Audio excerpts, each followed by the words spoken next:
તો hello guys, આજે આપણે રોસ્ટુ મારી વાઈને થાકી ગયા બનાવવા માંડ્યા બ્લોગ. હું ઈઠો નાઈ ધોઈને ફ્રેશ થઈ ગયો ને હવે જો જાઉં કાકાની વાડીએ. પેલા તમને અમારી વાડી દેખાડી દઉં. અમારી ભાઈ છે જોવા, અમારી ભાઈ છે જારવો ત્યાં જઈને દેખાડું.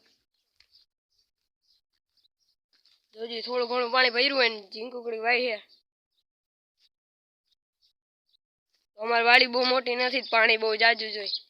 તમને વાડીએ દેખાડી દઉં. હાલો, થોડું ઘણું બકાલું વાવ્યું છે, એટલા બકાલામાં આપણું થઈ જાય. જારી જામફળી ને એવું બધું છે, હાઈલા રાખે આપણે. હાલો હવે કાકાની વાડીએ જઈને મળી.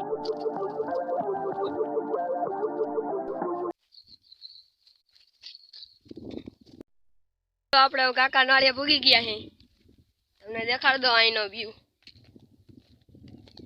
અહીંયા એક આંબલી છે ને એક લીમડો છે, એને ભીહું બાંધી છે, એને અલર પડ્યું ને ગાડી પડી છે.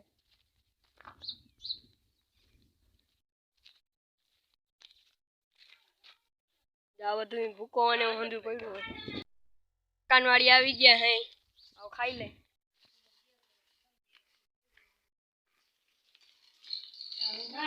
ખાઈને પાછો વ્લોગ ચાલુ કરી. હાલો આવી ગયા ટ્રેક્ટર લઈને. તરાવમાં હાલતા હતી ત્યાં ધૂળ ભરીને આવ્યા હે. ટ્રેક્ટર વાંકવાના હે તે આપણે ડીઝલ ભરતા હોય લાલપર થી. હાલો હું કાકા બે જાય ડીઝલ ભરવા. એ નાળો બાંધી લે. હાલો લાલપુ જઈને મળી. હાલો લાલપુ પૂગીને ડીઝલ ભરાવ લીધું, હવે જાય પાછા. ટ્રેક્ટરમાં ડીઝલ ભરતા હતા તો આપણા સબસ્ક્રાઈબર ડાંગર રોનકભાઈ કે લાવો તમારી મદદ કરીએ. હાલો કાકાની બધાય તો જાય છે તરાવે આખો. આપણે જાય કેલ્બો લઈને, કેલ્બો ઓપડાવી દીધો છે આપણે જાય ઘરે કેલ્બો મૂકી દઈ. હાલો હવે આપણે પૂગી ગયા કાકાના ઘરે. કેલ્બો મૂકીને હવે આપણે આપણા ઘરે જઈએ. હાલો ઘરે જઈને મળીએ.